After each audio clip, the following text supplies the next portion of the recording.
भारतीय अर्थव्यवस्था में जनसंख्या की दशा पर हम आज बात करेंगे। भारत में जनसंख्या की आकार, वृद्धि और वितरण की दशा कैसी है। सबसे पहले हम देखें तो मानव संसाधन अर्थव्यवस्था में सबसे महत्वपूर्ण है। यह अर्थव्यवस्था का सक्रिय साधन है। श्रम शक्ति किसी देश की जनसंख्या पर निर्भर करती है और इसके साथ ही किसी अर्थव्यवस्था में मांग और उत्पादन भी जनसंख्या पर निर्भर करता है। जनसंख्या ज़्यादा होने पर वस्तुओं और सेवाओं की मांग भी ज़्यादा हो सकती है और उत्पादन भी ज़्यादा किया जा सकता है। मानव संसाधन का बेहतर उपयोग करके आर्थिक विकास की दशा को बेहतर बनाया जा सकता है। इस नाते जनसंख्या एक महत्वपूर्ण घटक है। भारत में हम जनसंख्या के दशा को देखें तो हम इसे कुछ बिंदुओं में दर्शा सकते हैं या उस पर चर्चा कर सकते हैं। 1951 में भारत की जनसंख्या 36 करोड़ थी, जो 2011 में 121 करोड़ से अधिक हो गई।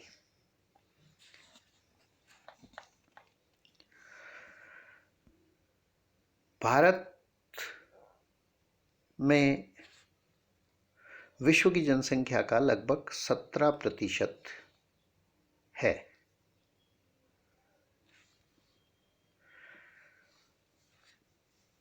पहला हम देखें, इसे हम अगर बिंदुवार बात करें तो बड़ी मात्रा में जनसंख्या है या जनसंख्या बहुत अधिक है। विश्व का क्षेत्रफल का भारत में केवल 2.4% है, किंतु जनसंख्या की दृष्टि से 17% जनसंख्या विश्व की भारत में निवास करती है। दूसरा बात करें तो भारत का चीन के पश्चात विश्व में जनसंख्या के आकार की दृष्टि से दूसरा स्थान है। तीसरा हम देखें तो 1951 में जनसंख्या 36 करोड़ थी। 1981 में जनसंख्या देखें तो 68 करोड़ हो गई और 2011 में यह 121 करोड़ हो गई। अर्थात पिछले 40 वर्षों में 50 करोड़ से अधिक की जनसंख्या हमारी बढ़ी है, जो कि 1951 की जनसंख्या से कहीं ज़्यादा है।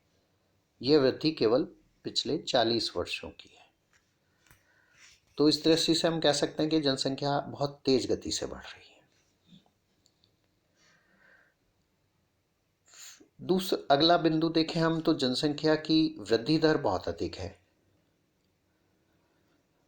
हम इस सारणी में देखें तो 1971 तक जनसंख्या वृद्धि दर दशकवार देखें तो बढ़ती रही निरंतर और 1971 में यह 24.8 थी। उसके पश्चात यद्यपि इसमें कमी हुई है, किंतु अभी भी जनसंख्या वृद्धि दर अधिक है 17.7 की, और हम इसे कम करने का लक्ष्य रखते हैं हमारी जनसंख्या नीति में। जन्म दर की बात करें तो भारत में जन्म दर 1901-11 के दशक में 48 प्रति हजार थी, जो 1981-91 में 31 प्रति हजार हो गई और 2013 के वर्ष में अनुमान है कि यह 21.4 प्रति हजार थी। विश्व के दूसरे देशों की तुलना में देखें तो ये बहुत अधिक है। इंग्लैंड में जन्म दर 11 प्रति हजार है। उसके बाद हम मृत्यु दर की बात करें तो 1901-11 के दशक में मृत्यु दर 42.6 प्रति हजार थी।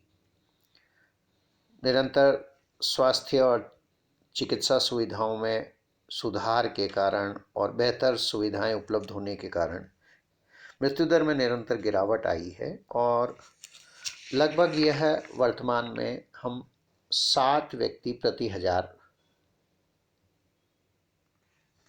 है। विकसित देशों में यह इससे भी कम है। मृत्यु दर के संदर्भ में जरूर हमने हमारी मृत्यु दर को काफी नियंत्रित कर लिया है। कार्यशील जनसंख्या का अनुपात कम है। लगभग 41% जनसंख्या कार्यशील जनसंख्या है वर्तमान में। व्यावसायिक वितरण देखें तो लगभग 17% जनसंख्या कृषि, पशुपालन और प्राथमिक क्षेत्र के कार्यों में लगी हुई है। शहरी और ग्रामीण जनसंख्या की दृष्टि से देखें तो गांवों में लगभग 75 से 80% जनसंख्या निवास करती है। जनसंख्या का घनत्व देखें तो इसमें भी बहुत भिन्नता है। भारत का 2011 की जनगणना के अनुसार घनत्व है 382 व्यक्ति प्रति वर्ग किलोमीटर। इसमें राज्यवार देखें तो पश्चिमी बंगाल का घनत्व 1028 व्यक्ति प्रति वर्ग किलोमीटर है, जबकि राजस्थान का 200 व्यक्ति प्रति वर्ग किलोमीटर है।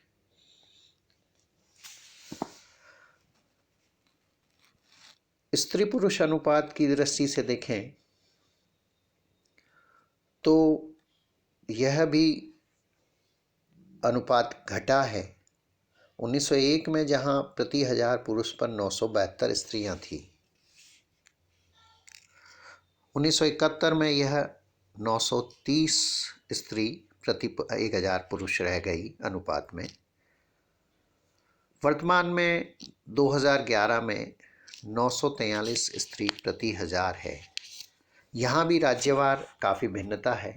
जहाँ केरल में प्रति हजार पुरुषों पर 1084 महिलाएं हैं, वहीं हरियाणा में प्रति 1000 पुरुष पर केवल 877 महिलाओं का अनुपात भी है। साक्षरता की दृष्टि से भी देखें तो 1981 में साक्षरता की दर थी 36% की, जो 2011 में 73% हो गई। पुरुष साक्षरता 80% है, वहीं स्त्री साक्षरता 64% है। इस तरह से हम देखें तो भारतीय जनसंख्या में अलग अलग बिंदुओं की अलग अलग स्थिति है और मानव संसाधन की दृष्टि से भारत में जनसंख्या पर्याप्त है, काफ़ी है। अगली बार हम चर्चा करेंगे कि भारत में जनसंख्या वृद्धि के कारण क्या हैं और किस प्रकार इसे कम किया जा सकता है।